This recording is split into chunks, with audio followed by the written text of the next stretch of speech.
Assalamualaikum warahmatullahi wabarakatuh. Baiklah teman-teman, kali ini kita akan membahas dua pembahasan sekaligus, yaitu PPh pasal 25 dan PPh pasal 26. Selamat menyaksikan dan mendengarkan. Baiklah, pertama-tama kita akan membahas PPh pasal 25. Untuk pengertiannya, pajak penghasilan pasal 25 atau PPh pasal 25 adalah pajak yang dibayar secara angsuran. Tujuannya adalah untuk meringankan beban wajib pajak, mengingat pajak yang terhutang harus dilunasi dalam waktu 1 tahun. Pembayaran ini harus dilakukan sendiri dan tidak bisa diwakilkan. Nah, untuk selanjutnya yaitu kita masuk ke bagian tata cara pembayaran dan pelaporan PPh 25.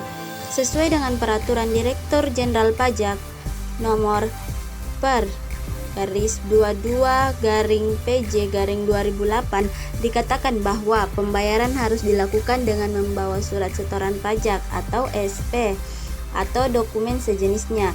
SSP dijadikan bukti pembayaran apabila telah divalidasi dengan nomor transaksi penerimaan negara atau NTPN. NTPN itu sendiri merupakan nomor yang tertera pada bukti penerimaan negara yang diterbitkan melalui modul penerimaan negara MPN.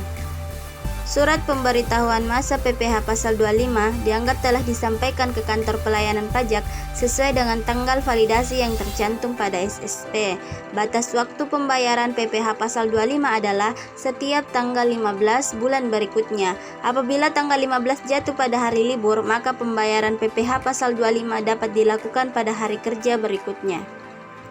Sedangkan batas waktu untuk menyampaikan SPT masa PPh pasal 25 adalah 20 hari setelah berakhirnya masa pajak, yaitu tanggal 20 bulan berikutnya. Apabila wajib pajak terlambat membayar PPh pasal 25 ini, maka wajib pajak akan dikenakan bunga sebesar 2% per bulan, dihitung dari tanggal jatuh tempo hingga tanggal pembayaran. Tarif yang dikenakan untuk pembayaran PPh pasal 25 dikategorikan menjadi 3 kelompok, yakni untuk wajib pajak orang pribadi pengusaha tertentu atau WP/OPPT, dan yang kedua yaitu wajib pajak orang pribadi selain pengusaha tertentu atau WP/OPSPT, dan yang ketiga itu untuk wajib pajak badan. Nah, tarifnya untuk wajib pajak orang pribadi pengusaha tertentu atau WP/OPPT yaitu 7,5%.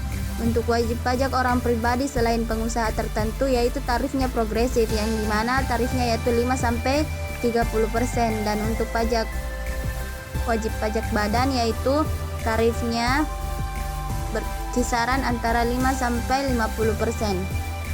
Untuk contoh soal terkait dengan PPh pasal 25, saya akan memberikan contoh kasus dengan perhitungan angsuran PPh pasal 25.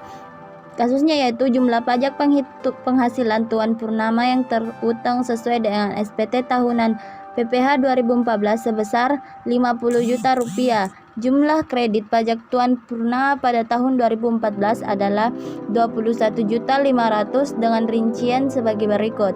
Yang pertama itu PPh pasal 21 yaitu sebesar 10 juta rupiah, PPh pasal 22 sebesar 5 juta rupiah, PPh pasal 23 sebesar 3 juta rupiah, PPh pasal 24 sebesar 3 juta rupiah. Pertanyaannya, berapa besarnya angsuran PPh pasal 25 Tuan Purnama untuk tahun 2015?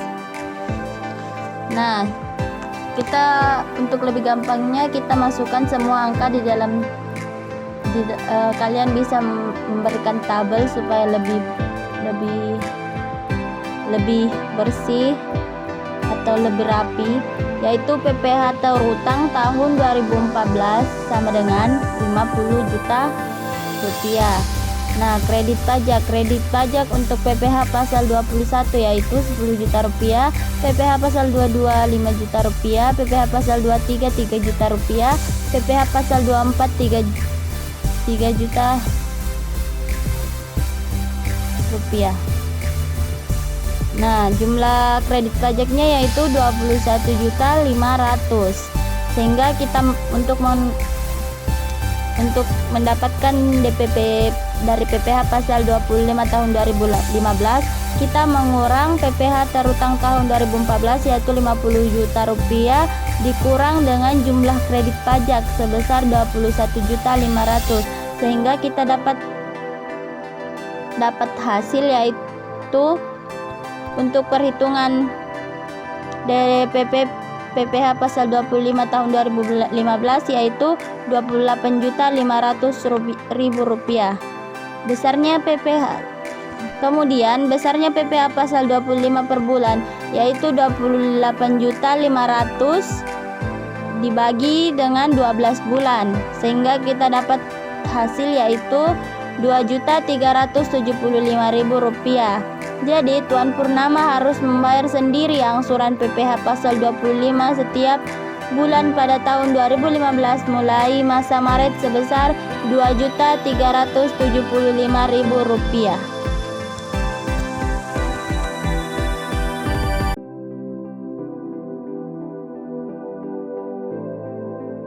Baiklah, untuk selanjutnya kita akan membahas tentang PPh pasal 26. PPh pasal 26 adalah pajak penghasilan yang dipotong dari badan usaha apapun di Indonesia yang melakukan transaksi pembayaran berupa gaji, bunga, dividen, royalti, dan sejenisnya kepada wajib pajak luar negeri.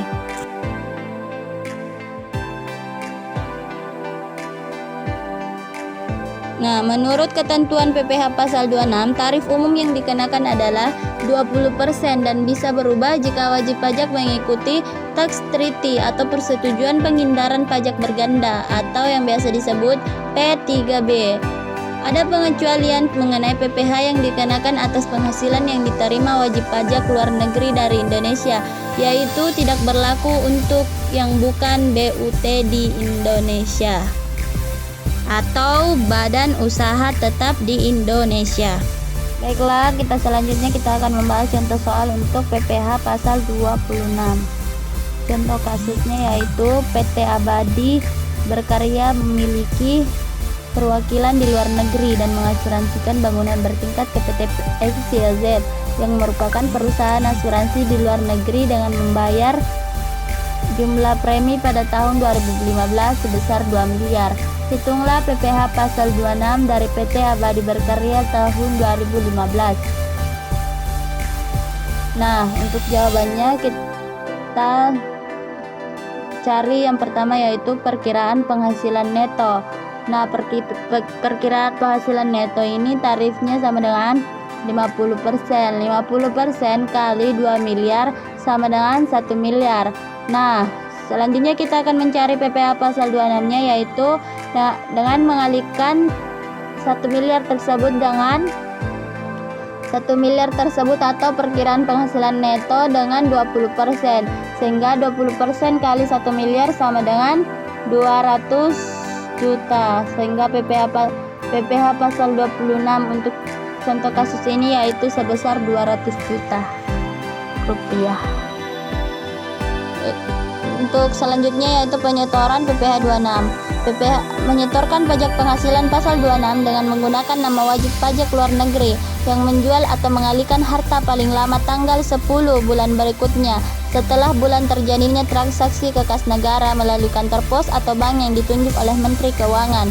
Dalam hal tanggal jatuh tempo, penyetoran sebagaimana dimaksud pada ayat 1 bertepatan dengan hari libur termasuk hari Sabtu atau hari libur nasional, maka penyetoran dapat dilakukan pada hari kerja berikutnya.